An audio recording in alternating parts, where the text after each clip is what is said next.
Please welcome to the stage Gopi Kallayil, please. Gopi Kallayil.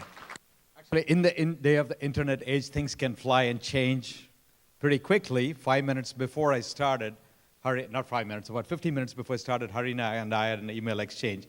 And rather than speak about my new book, Internet to Internet, we're actually going to switch the topic and talk about brand marketing in the age of the digital. In the digital age, things fly and change very quickly. So a slight change in topic, brand marketing in the age of digital, given the audience and what your interests are. The relationship between consumers and brands have changed very fundamentally in the last 12 months. And a lot of it has to do with what I call the 79th organ in the human body, this device. So I'll demonstrate it to you by the arc of one video that a brand released September 23rd, midnight UK time. As soon as I play it, you will recognize it. So September 23rd, midnight UK time, this brand releases a video. So let me show you what happened with the video and then go on from there. So everybody recognize this, right? Which video is this? Adele's Hello.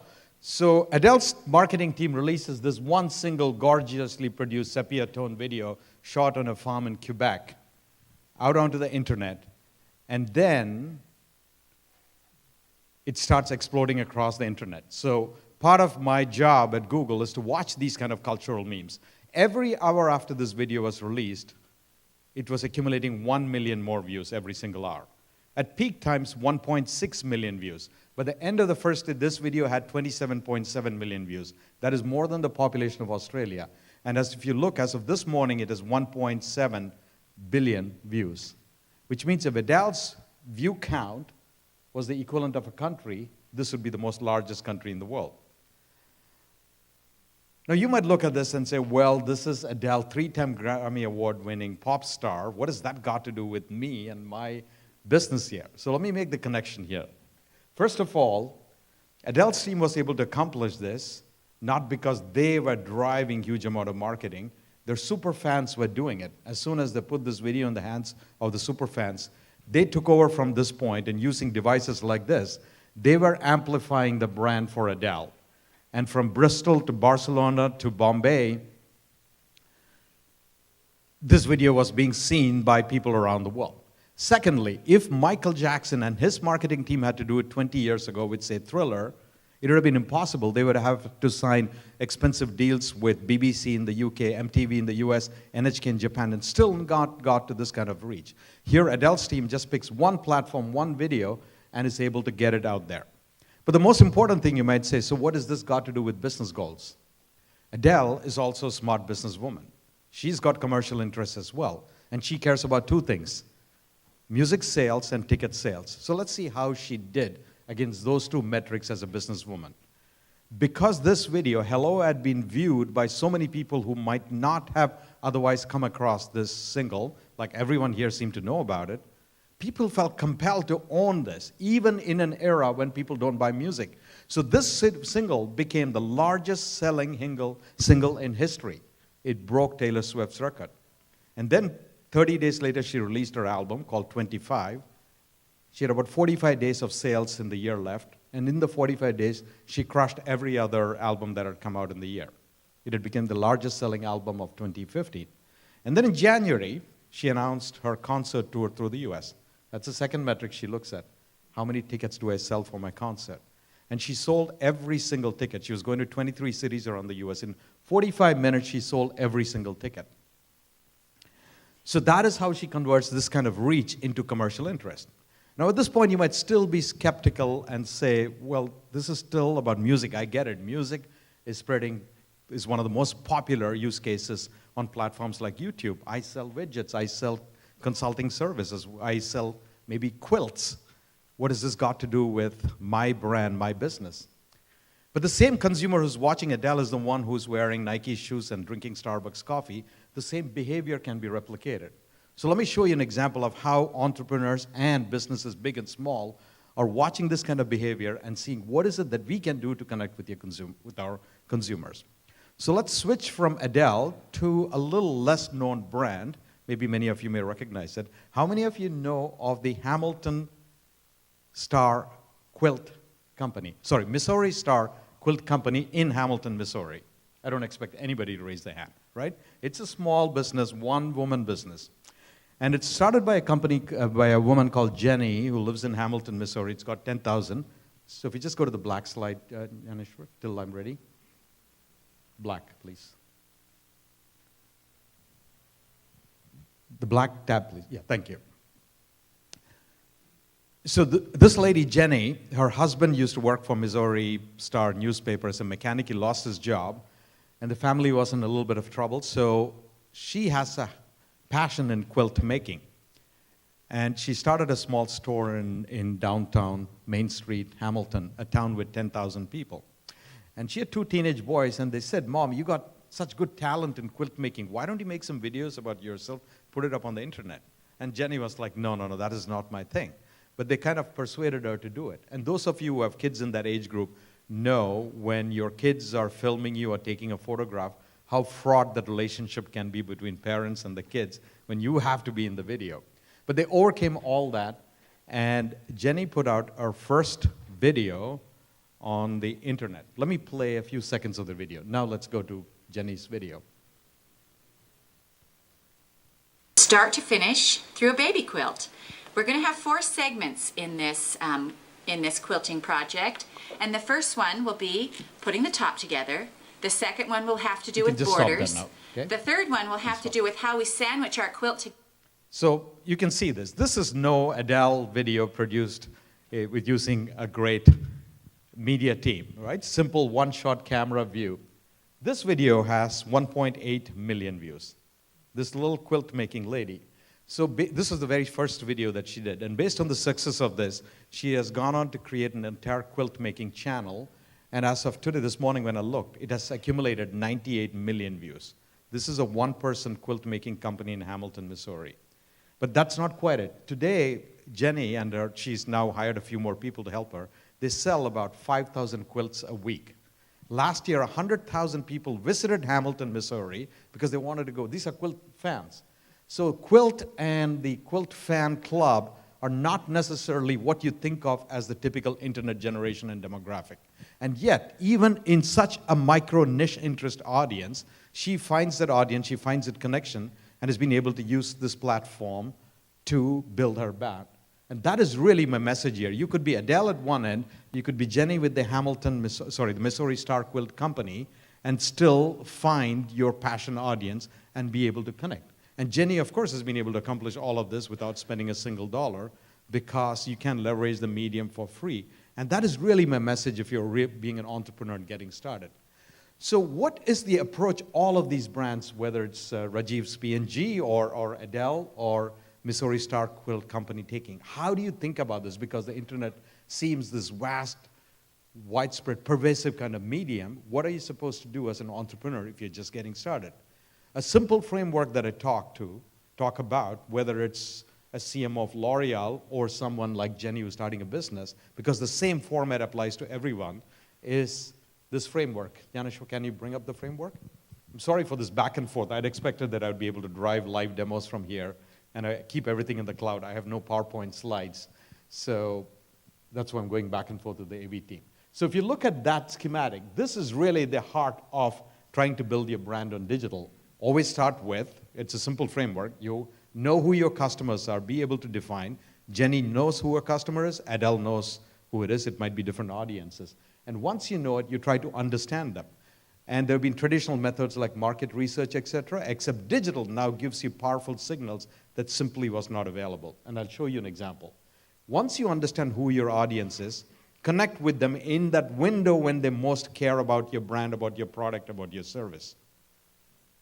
So if you're selling products for young mothers, there is a window maybe from 6 months before the baby arrives to 18 months after the baby when the audience most cares about your product and the rest of the time not. So how do you find them during the window and connect with them? And here again, digital now allows powerful signals by which you can find them. And I'd show you an example of that. But the problem is even when you reach them in that precise moment, you understood your audience, you found your audience, there is no guarantee that they will actually pay attention to you. Because today on digital, the consumer understands that they have the choice and everything's accompanied by the choice. I call it the power of the swipe.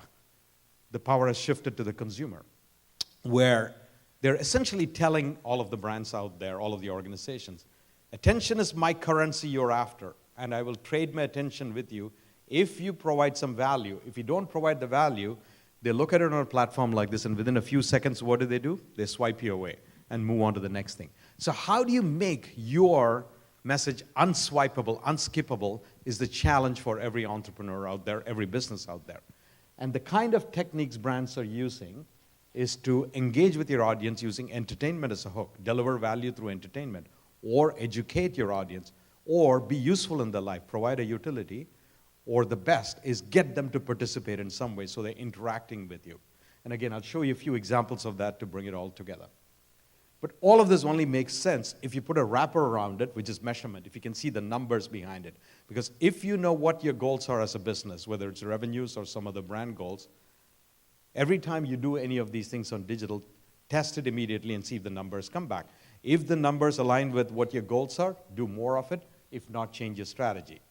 There's nothing that I share with you today you should be willing to accept unless I can also prove that you can measure it and get the numbers behind it. So push back, challenge me on it. This is really at the heart of a simple 5 or 6 step process. Not very complicated, but simplicity is the essential, the ultimate sophistication. And rather than talk about it in terms of conceptual, let me actually demonstrate each one of you in an actual live brand situation. And this is why I don't have any slides. I wanted to show them to you. Okay, here we go. So let's look at the first one in terms of understanding your consumers. Traditionally, brands have used methods like market research and focus group. But what has shifted now with digital is that instead of a focus group of 10, you can actually get information from 10 million. You can get most of the information without even talking to your audience because they're leaving all these signals, these footprints all over the internet, and you get the data back within seconds. So here's the example. Unilever, hair is one of the categories that they are big on. And they want to be the most well-known brand as far as hair-related products are concerned. So they started by asking us this question: what do people search for when they're searching for hair, like on Google search? And the data we were able to share back is that last year, 11 billion searches took place for hair. But it's not simply hair. When the consumer searches for hair, women, and with this mostly the search is predominantly skewed women. Of course, when you have men like Rajiv, and I wanted to make a joke back with him, right? The searches for hair really plummets here. So it wasn't really for the word hair, but it's detailed sentences for hair. Questions like, I have frizzy hair and I live in a place with moisture, how do I straighten it? Or how do I get the half up, half down bun hairstyle? In response to all that, Unilever decided to create a channel. One more piece of insight they got just by watching the audience behavior was that 97% of the case, the women searching for a hair-related topic do not go to content from a brand like P&G or Unilever. Instead, they go to a new class of influencers that have emerged on platforms like YouTube. People we may not even heard of, Michelle Pham, Bethany Mota. These are the influencers that the younger audience follows. These are self-appointed beauty, hair care experts that put out all of these videos. So putting all of these together, Unilever has created this incredible channel called All Things Hair. They want to be the destination for all things hair. Let me show you one of those videos just to give you an idea. We'll play a few seconds. And this is Zoella. Yeah, go ahead with the Unilever video. It should be the third tab. The next one, over. Yes. And full screen. Welcome back to All Things Hair. Don't forget, after you've watched this video, to check out the All Things Hair website for lots more tips and tricks and all things hair. This video is part of the Style It On series, and this month's theme is curly hairstyles, which I am so excited about because... So, first question to ask is, who is Zoella, right? You and I don't know her. But if you ask an 18-year-old in that particular market, they would know Zoella very well because they consult her. She's the beautician whose advice they seek. How did they decide this? In this case, I think she's talking about how to curl your hair with the curling wand. How do they know that that is the topic that they should address? Search data tells them. Unilever watches what is the most popular trending topics related to hair each month, and then immediately go to people like Zoella and said, can you do a small episode? The third thing, if you notice, every single video, there are hundreds of them, follow the exact same style. It's one camera, straight angle, in a living room setting. It's low-cost production, no more than a few $100s. Why are they doing this? First of all, for authenticity. If it looks like an overproduced, studio-produced video, the audience gets turned off. They say this is a commercial trying to promote something, and they move on. Whereas this looks like what your friend could have filmed in the living room and sent it back. Second, they are able to turn around and churn out videos very, very quickly. So using this kind of strategy, they've done hundreds of these kind of videos, all living in this all things hair umbrella. They tested this in the US. It worked so well. It's gone to UK. Now they have it in Brazil, in Russia, Indonesia, Thailand. And across all of these countries, this channel has accumulated 200 million views. But not only that, you might say, okay, so what does Unilever get out of this? As you watch these videos, they provide you other kinds of support. Right below that is the learn more about the video, where you have links to all the products that she's demonstrating in that video. You can click on it, and there's learn more, buy more options. Now they're able to track how many people watched this, how many people then clicked on it, and then went on to buy the product itself from a Walmart.com or Amazon.com, are able to close the loop. And this has been so successful for them that, and the test has proven so well, that they will now probably expand it to all the other big categories that Unilever has, from food to hair to other body care products. But all started with this insight by watching the audience behavior, by really understanding, and they were able to get this data by looking at search and YouTube view habits. Once you understand, the challenge becomes how do you connect with that audience in the right moment when they're most receptive to it. So let's go to the black screen. Let me show you an example of a brand doing this. Thank you. So let's look at a brand like Airbnb. It's a startup company, but fast-growing startup, and now probably well past the startup stage. Airbnb has to compete with the likes of the Sheraton and the Marriott and all the other established chains. So if you pick the audience, the group of consumers who travel to New York City and stay in hotels, the number that stay in Airbnb is very small compared to all the hotel rooms that are there in New York City. And if you look at the typical traveler, they have a lot of amenities and facilities from if you stay at the Hilton or the W, like the concierge service, for example, that Airbnb cannot compete with. How do you go up against it? How do you get the audience's attention? And most people visiting New York still do not even consider Airbnb. This is the challenge they stepped into. So, what is your name, sir? Vijay? Yeah, so let's say Vijay is in New York City, he's not staying at Airbnb. But that is the point I want to talk to him and saying, hey, do you want to consider Airbnb? Or next time, would you consider Airbnb? So the value proposition they went with, or they offer to people like you, if you're not using Airbnb, is belong anywhere. That is the tagline. If you stay with Airbnb, you can belong anywhere because you're not staying in a chain hotel. You're staying with a host family. And through the host family, you can get a feel for Berlin or London or New Delhi in a way that a big hotel chain that is too sterile cannot provide. So for New York City, they've actually put together this amazing set of videos called Hosted Walks, where the hosts in New York City narrate exploring New York City through their eyes. So they take you to hidden parts of New York City that you and I may not be aware. No concierge will know. No travel company would be able to tell you about. Like a hidden used bookstore down the street that they have known, or a bar run by 3 generations of an Italian family that they and their family have gone. Little gems like that. So this is called Hosted Walks, narrated by Airbnb hosts. And how much time do we have? I can't read it. 2 minutes? Okay. And I have to find Vijay in New York City to know that he's traveling. So how do I do that?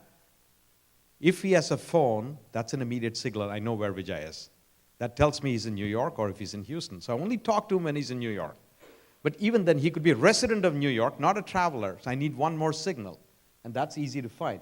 Because if he pulls out, say, Google Maps and searches for walking directions from Gramercy Park to Union Street, then I know he's more likely to be a traveler. That's when the Airbnb hosted message comes. So let's show how that execution takes place with the Airbnb.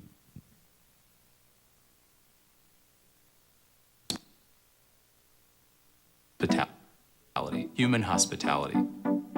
Mobile is constantly top of mind for us when we're thinking about creative One of the things that's most valuable to us in terms of mobile is the opportunity to tailor our message to the point that it's so insightful and so useful and so relevant in the moment of consumer intent. Hosted Walks allowed us to respond to requests for directions in Times Square, a neighborhood not typically known for providing great local experiences. If I search for directions from the place I'm staying to, say, Bryant Park, Hosted Walks will point out to me all of the local gems along the way. If I pass a location, I get a recording from a host about their experience of that place. This is a family-run shop in the heart of New York's fashion district, and it's the spot for vintage couture.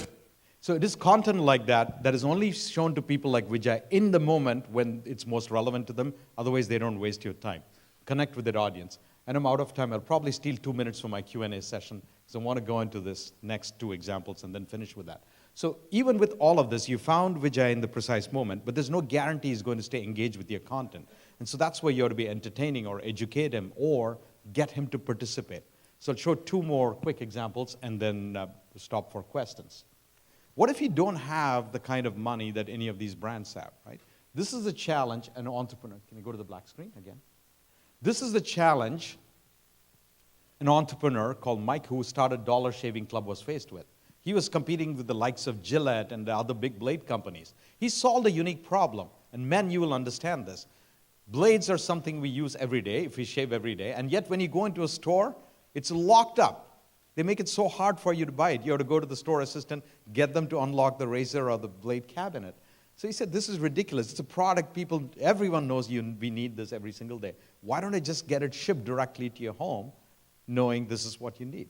This is what he wanted to solve with the company called Dollar Shaving Club, except he had no money to do a big campaign. But as a failed actor or trying to be a successful actor in Los Angeles area, he said, I have some acting skills. I will make it myself. And this was the first of the videos that he released. Let's watch the Dollar Shaving Club to say that even on a low-budget operation, you could be humorous and entertaining. Well, for $1 a month, we send high-quality razors right to your door. Yeah, $1. Are the blades any good? No. Our blades are f***ing great. Each razor has stainless steel blades, an aloe vera lubricating strip, and a pivot head. It's so gentle a toddler could use it. And do you like spending $20 a month on brand name razors? 19 go to Roger Federer. I'm good at tennis.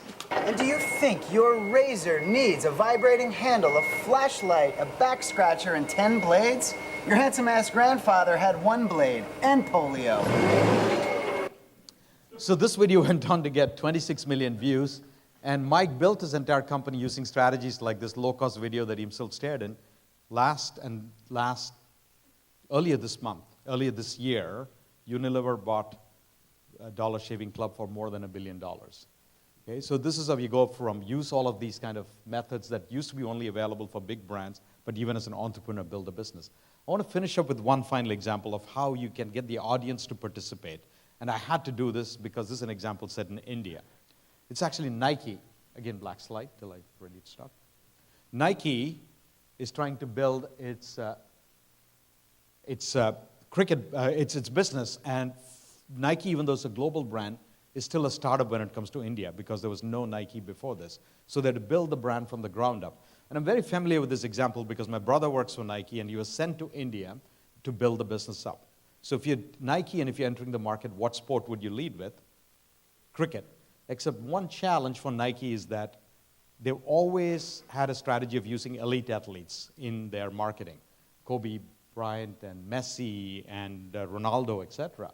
But in India, cricket is an everyman sport. Any place you go, if there's an open land, kids are playing cricket. Unlike professional football here, ordinary people play cricket. And they also wanted to make the brand not look like an elite brand like it used to. In an earlier era, you only wore Nike if you were wealthy and you had if you had relatives abroad and they brought it back. So how do you make it a mass brand was the challenge.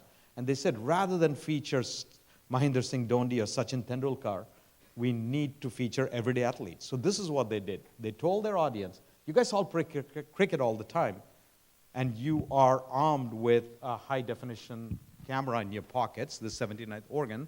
So take a picture when you're playing cricket, upload it anywhere on the web. They made it a very low-touch execution. Just put hashtag just do it right next to it. And right there, you're making the audience remember your hashtag.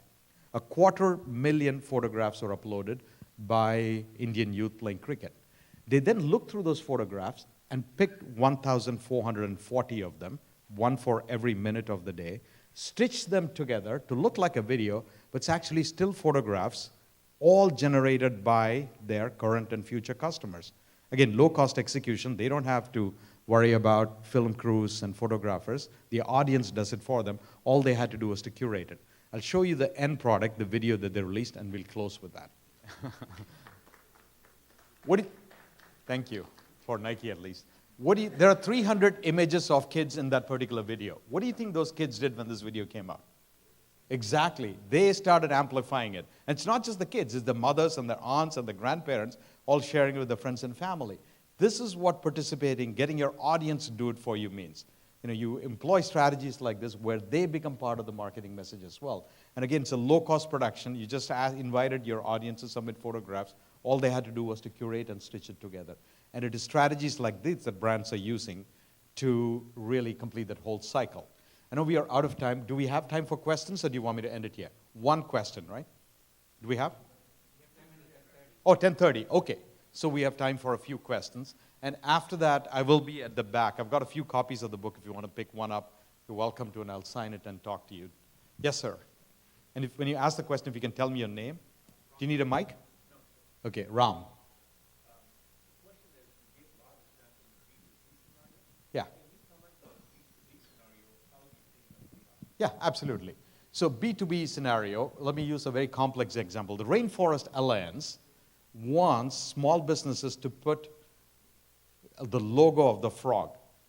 Products with the frog are products with that actually follow a green agenda. So if you're the kind of person who care about the environment, they encourage you to go buy products. It's like the good housekeeping seal of approval.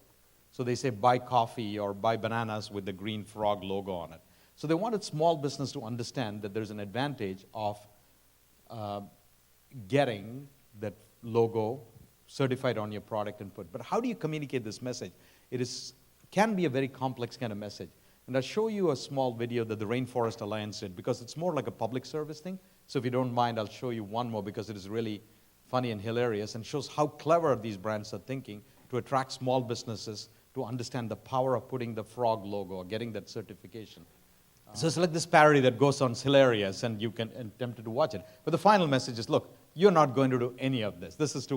The one thing you can do to actually have an impact is buy rainforest certified products with the frog on it. That's how the final message ends. That is something you can do on every day. Buy bananas and coffee with the green frog.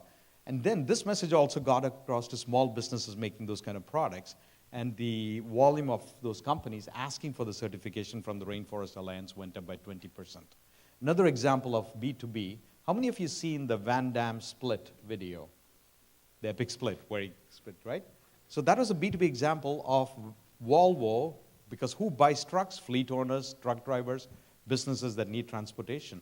And using that particular video, which got 80 million views, they increased sales of the Volvo truck with that particular part, which is the dynamic steering. That was the arcade part they were explaining about. The sales went up by 31%. So this is not restricted to consumers, because the people who make decisions at businesses are also humans who consume this kind of content, and the same approach you can reach, except they are in a slightly different shoes. Okay, Ram, where are you? Okay, good. Next question. Over there, sir. Yeah. And tell me your name again. My name is Abhishek. Abhishek. Hi, Abhishek.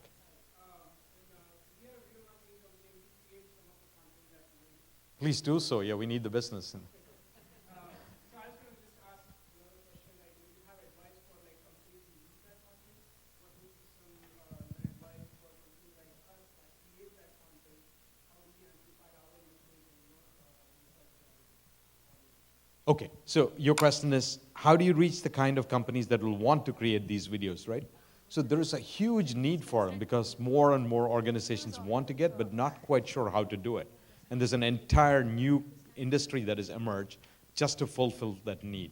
So how do you get your message across? The best is through your product itself. If you have successfully demonstrated videos, you use that to talk to other companies and show that, because that's your That's your portfolio. And if you're proven successes, you build case studies around it, or even just share the numbers saying, here are the top 10 that we've done and how we help these companies be successful. That gives you enormous credibility. Okay? Yes, sir. We have a mic here, sir. Thank you. Hello. Hi, my name is Steve Gambhir. I'm a designer of seat cushions. So we make seat cushions for driving, Uber. So we are into marketing, like you said, and we tried Google pay-per-click for a while, spent like $20,000. We didn't get many hits. So then we started marketing on Amazon.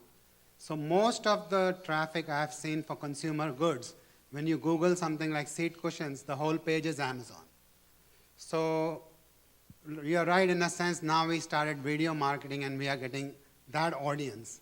But how do you channel like pay-per-click for companies like us, where major force is Amazon or Walmart, whenever you put a product name, and those people have the first 2 pages already taken? You mean in terms of search results? Yeah. Yeah. So this is getting into a detailed question about search engine optimization, et cetera. So I'll just give you a short answer, move on, but happy to talk about it. But what is shown to you as a user when you search for seat cushions is based on one simple concept. What will be most useful to the user to answer that particular question? And if the algorithm determines, based on wisdom of crowds, how many people have clicked, what is the best information that is available? So the best way for you to get up on top is to make the information that you offer most useful for that query. It is as simple as that, and that is explained through, if you go to Webmaster Tools, they explain what are the kind of signals that make that more powerful. So make your product or the explanation of your product, what you offer, much more useful to that particular query. So it may not be seat cushions, it might be seat cushions for South Asians, for example. Okay, or there might be, you said seat cushions for Uber drivers, so maybe that is your niche and that you offer.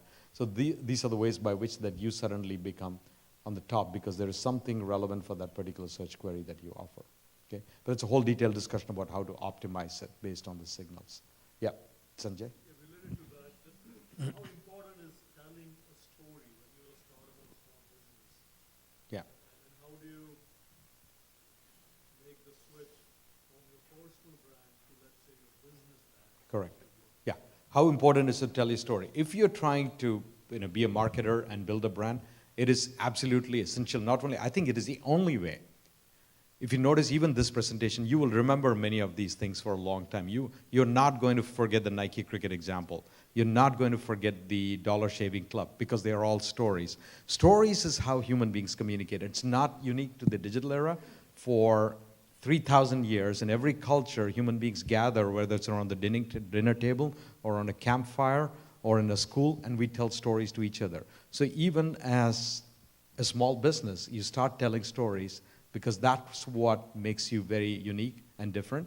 In the case of Jenny, there is a story around it, how this little lady, 64-year-old lady, starts this business, and she's making quilts, and she's in that particular video, she's talking about how to make a quilt for your baby.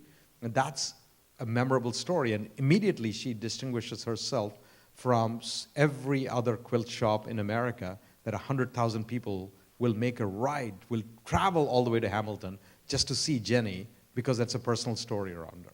So yes, do tell stories from day one. Okay. Hi. 2 minutes left. So okay, one question here. Yes, sir. My name is also Gopi. Sorry, what's the name? Gopi. Oh, okay, fantastic. You are so blessed. I can't tell you how lucky you are. Thanks. So I'm not here to challenge you, but the Nike presentation, what you've given there, was impressive. If you're not a Nike, and if you're just nobody, just like the shaving blade guy or the blanket guy, how do you engage customers? Sure, yeah. So to answer Gopi's question, I'll give you 2 examples of the 2 most successful brands that have used online video. Number 1 and number 2 position. Number 1, and completely opposite strategy. Number 1 is a big, well-established consumer products brand called Red Bull. Their videos have accumulated 2 billion views, all put together. The most watched brand channel on a platform like YouTube. How do they do it? They have a huge investment called Red Bull Studios. They rival a Hollywood studio, and they produce gorgeous but well-curated but expensive videos using a strategy through Red Bull Studios, including putting Felix Baumgartner 6 miles above the sky in a balloon and making him jump, and they made that the most watched online live stream video in history. That is not accessible to every single brand. If you're a startup, what do? Like GoPro. They're a small camera company that started in Silicon Valley when GoPro founder needed a camera to film his surfing passion. So they told their audience, just like Nike, just give us your videos. Because GoPro's tagline is, go be a hero. So they made the decision, they don't want the product to be the hero, they don't want GoPro, the brand, to be the hero, they want you as a consumer to be the hero. So their call to action was, put on the GoPro camera on your head, go biking, go skiing, go surfing, go running with the kids in the park, take your dog for a run. Just film the amazingness in your life and submit those videos. They have taken all of those videos, curated and put it together. If you go to the GoPro channel, they've got more than 1 billion views. Not one of those content is from GoPro, the company itself. Very little, right at the bottom you'll find.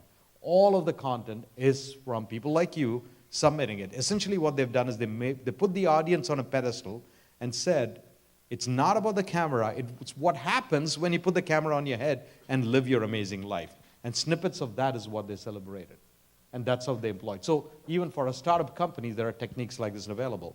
Another example, Warby Parker sells sunglasses, kind of a very ordinary product only for a niche. They employed a strategy where they'll ask you to ask a question, either in text or a video, and they respond to it with a video shot by the employees of Warby Parker. Just hold the phone to you and answer the question.